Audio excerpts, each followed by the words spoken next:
কি গো, হয় নাই তোমার এখনো? 1 ঘন্টা যাবত আমি দাঁড়িয়ে আছি, রাস্তার মধ্যে গাড়িটা খারাপ হয়ে গেছে। এখন কি করি বলো তো? দেখি কোনো গাড়ি পাই কিনা। এত রাতে কে আসবে আমাদের লিফট দেওয়ার জন্য? গাড়িটাও খারাপ হওয়ার আর জায়গা পাইলো না। এই গভীর জঙ্গলের দিকে এসে গাড়িটা খারাপ হয়ে গেল। করবো বলো তো? আমাদের জন্য তো সবাই ওয়েট করবে। রাতে আমরা যাবোই বা কিভাবে গাড়ি ছাড়া? আর এখানে তো কোনো গাড়ি দেখতেছি না, চারপাশে শুধু জঙ্গল আর জঙ্গল। তোমার জন্যই তো এত লেট হইছে। তুমি তো রেডি হও না। ঘন্টা দাঁড়িয়ে আছি, বলতেছি তাড়াতাড়ি রেডি হও, রেডি হও, রেডি হও, না তোমার কোনো পাত্তাই নাই। শুধু শুধু আমাকে দোষ দিবা না, এদের রেডি হতে একটু টাইম লাগে। তুমি রাতের বেলা রওনা দিছো কেন? আগে দিতে পারলা না?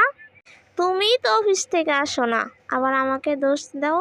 হইছে, এত কথা বলতে হবে না, তাড়াতাড়ি পা চালাও। দেখি কিছু একটা ব্যবস্থা করতে পারি কিনা। কে তুমি? এই গভীর জঙ্গলে একা একা বসে আছো? বাড়ি কই তোমার? এই গভীর জঙ্গলে একা একা বসে আছো কেন? বাবু, আমাকে একটু সাহায্য করুন বাবু। আমার অনেক বিপদ, আমাকে একটু সাহায্য করুন। কেউ ওরা মেরে ফেলবে, আমাকে একটু সাহায্য করুন বাবু। কি সাহায্য করব? আমাদেরকে বলো, কি হয়েছে তোমার? কি বিপদে পড়ছো? সাহায্য করব, আমাদেরকে বলো কি হয়েছে তোমার। আমাকে সাহায্য করবি? যখন ওরা আমাকে মেরে ফেলছে, আমার বাবাকে মেরে ফেলছে, আমাকে মেরে ফেলছে, তখন তোরা কইছিলি? তখন আমাকে কেউ সাহায্য করে নাই।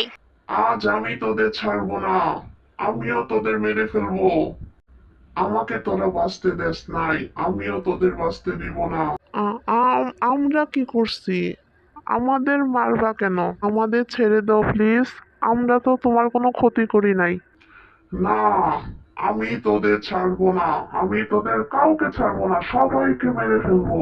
আচ্ছা, কে মেরেছে তোমাকে? আমাদেরকে বলো, কে মেরেছে তোমাকে? শ্যামপুর গ্রামে আমি আর আমার বাবা থাকতাম। আমার মা আমাকে জন্ম দেওয়ার সময় মারা গেছে। আমি আমার বাবার সাথে ছোট্ট একটা ঘরে থাকতাম। আমরা ছিলাম অনেক গরিব। আমার বিয়ে ঠিক হলো, কিন্তু আমার বাবার কাছে তেমন অর্থ ছিল না আমাকে বিয়ে দেওয়ার মতো। তাই আমার বাবা ঠিক করলো আমাকে নিয়ে জমিদার মশাইয়ের কাছে যাবে।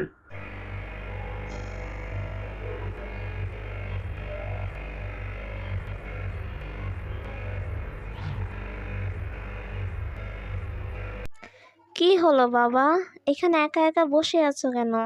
না রে মা, কি করব বল। তোর বিয়ে ঠিক হইছে, এখন আমার কাছে তো তেমন অর্থ নাই তোকে বিয়ে দেওয়ার মতো। তোর কি দিয়ে বিয়ে দিব বল। জমিদার বাবুর কাছে যাই, দেখি উনি কিছু করতে পারে কিনা আমাদের জন্য।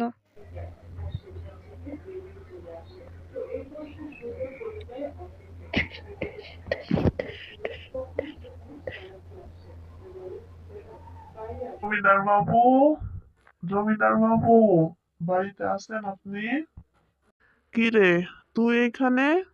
আর তোর সাথে ওই মেয়েটা কে? আমার মেয়ে বাবু।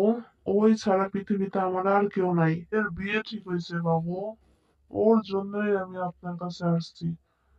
আপনি জানেনই তো আমার কি অবস্থা। আমার তেমন অর্থ নাই আমার মেয়ের বিয়ে দেওয়ার জন্য।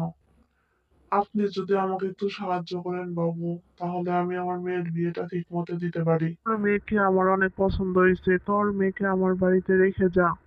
না বাবু, এমন কথা বলবেন না, আমার মা মরা মেয়ে, এমন কথা বলবেন না। তুই তো জানোস আমি যা বলি তাই করি। তুই কি মনে করছিস তোর মেয়েকে আমার হাত থেকে বাঁচাতে পারবি? ওই জমিদার চোখের সামনে আমার বাবাকে মেরে ফেললো, সাথে আমাকেও মেরে ফেললো। দুইজন ভালো মানুষ, অন্যের উপকার করস। তোদের আমি কিছু করবো না, তোদের আমি ছেড়ে দিব।